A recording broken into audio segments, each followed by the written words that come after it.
Hello， 大家好，欢迎来到洗小厨的菜园子。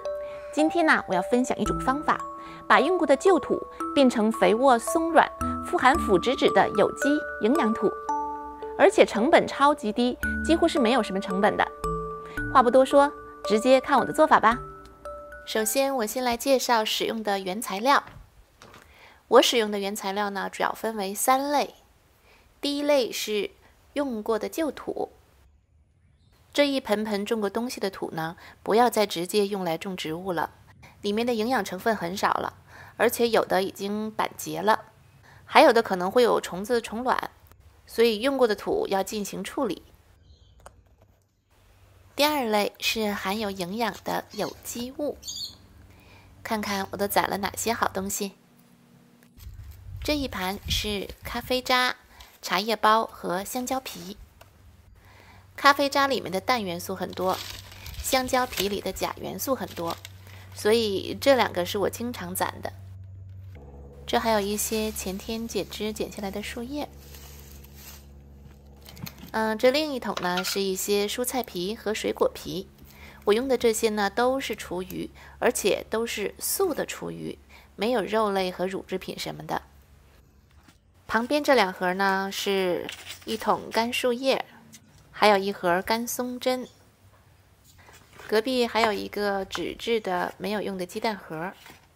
这几样也是有机物，但是它们与刚才的湿厨余不同，它们是干的，属于棕色有机物。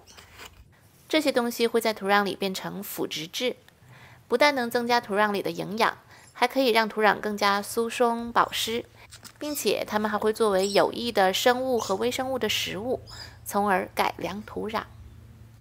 第3类原料就是能够加速有机物分解，使制作过程加快的催化剂。这类的催化剂当然也是有机的，我一般会用2种，一种是 EM 菌，这是液体的，另一种呢是自己做的环保酵素。这2种催化剂不需要都用，使用任何一种都可以。不知道怎么做环保酵素的，可以参看我那篇水果皮酵素的视频。所用的器具呢，就是一个大的箱子，要带盖的。箱子的大小呢，只要能把以上的这些原材料都装进去就行了。我这就是一个塑料的收纳箱，记住一定要带盖子，不能敞开的哦。如果找不到箱子的话，也可以找一个结实的大口袋，塑料袋这样的也可以，到时候可以把袋子口扎住。这些就是所有的原材料和器材了，基本上都是废物利用。现在我就要用这些东西做一大箱肥沃的营养有机土。把这一盆盆的旧土倒入这个大箱子中，看这些旧土啊，已经板结成块了。我先把硬土敲碎。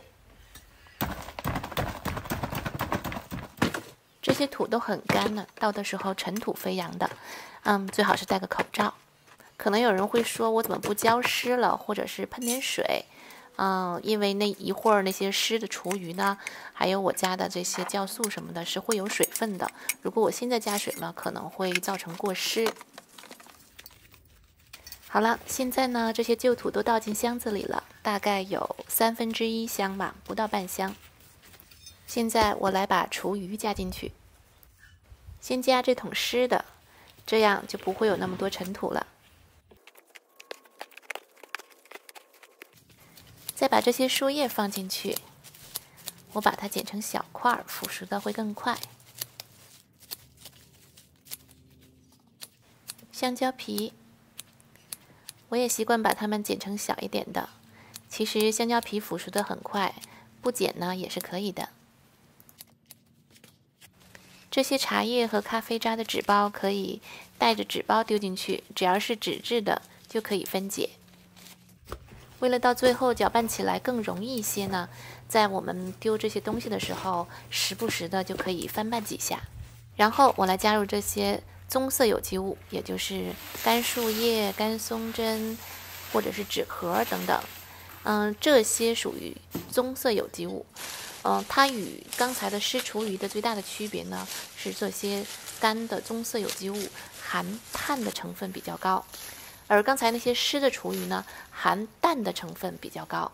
有人在做堆肥的时候啊，只放入一些湿的厨余，而忽视了这些干的棕色有机物。其实这些含碳丰富的棕色有机物是非常必要的，它们可以与湿厨余和新鲜的叶子那些含碳丰富的有机物综合，实现一个合适的碳氮比，这样可以加速有机物的分解。那么含碳丰富和含氮丰富的这两种有机物大概要放多少呢？一般我使用的含氮丰富的湿厨余的量基本上是等同于含碳丰富的棕色有机物的量，它们两个的用量基本上相等，那么这个比例呢就差不多可以了。接下来这一步呢，我们就要加入有助于分解发酵的催化剂。刚才提到了 EM 菌和环保酵素这两种，加哪一种都可以。不少人问我 EM 菌是哪儿买的，我这一瓶呢是买波卡西桶的时候一起买的一套的。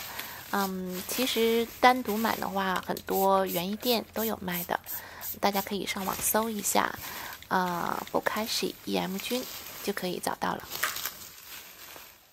如果用环保酵素的话呢，那么就可以直接把酵素倒在这些混合物上面，不需要稀释，直接倒上就行。我这一箱子大概用1/3瓶，这些就差不多了。然后就翻拌吧。现在箱子装的这么满，不太可能翻拌的非常均匀，没关系，等过几天慢慢分解了，可以再翻拌几次。翻拌完之后就可以盖上盖子了。把箱子放到半阴的地方，不需要暴晒，但是最好是每天有几个小时的光照。有一点光照的地方，箱子里的温度就会稍微高一些，这样会使分解的速度加快。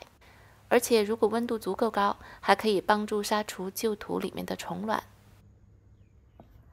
在这等待分解的过程中呢，如果在头几天还有少量的厨余想往里放的话，也是可以的，但是不要过太久。我一般在1周之内是可以往里加一些厨余的，但过了1周之后，我就不会再往里加了，以免影响分解的速度。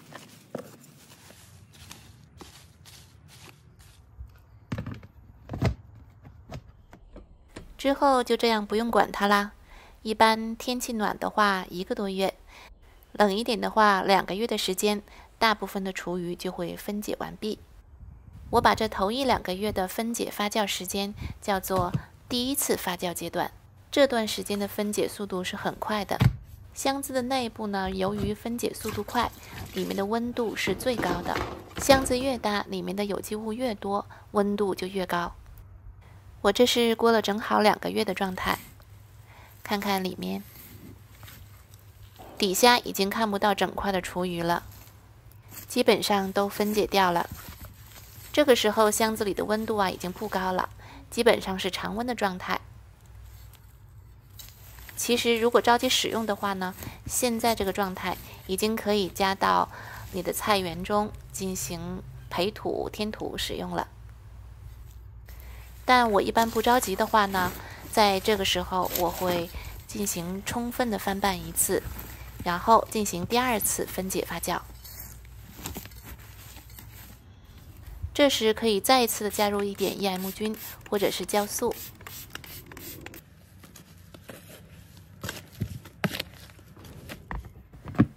盖上盖子，再耐心等待1个月左右就可以了。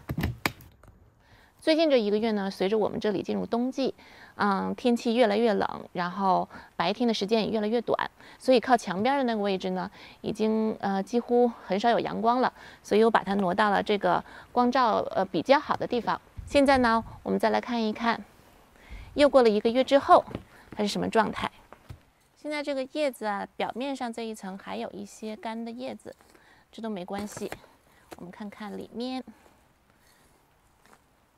里面都很好了，几乎是完全腐熟了。这样的土呢，我们就可以直接拿来放到花盆里，或者是种植箱里，直接用来种菜了。或者也可以直接加到现有的菜床、菜地里，为它们改良土壤，或者是作为追肥使用。咦，这里还有一个小蚯蚓，就是非常非常好的有机腐殖土。现在下雨了，最近总是下雨。今年的雨季比平时早来了1个多月。先不说了，朋友们有什么好的分享呢？欢迎在留言区留言。喜欢的话，别忘了帮小厨点赞，关注习小厨和他的菜园子哦。快乐的有机家庭种植分享定期更新，等着您。今天就到这里吧，我先去躲雨啦。感谢大家的观看，咱们下一期再会。